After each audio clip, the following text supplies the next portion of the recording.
पाकिस्तान चाहिए और वो सिर्फ हमें इमरान खान दे सकता है।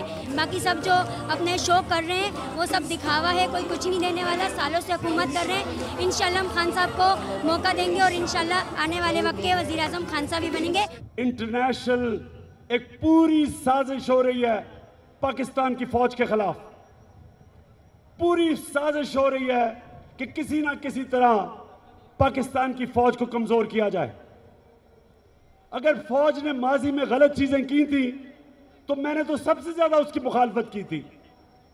मैं तो सबसे ज्यादा कहा था कि पाकिस्तानी की फौज को कबायली इलाके में नहीं जाना चाहिए। और मैंने हमेशा यह कहा था कि जब आप अपनी फौज को सिविलियंस के अंदर, गांव थे वहां हमारे अपने लोगों के अंदर भेजेंगे तो वहां तो ह्यूमन राइट्स वायलेशन होगी।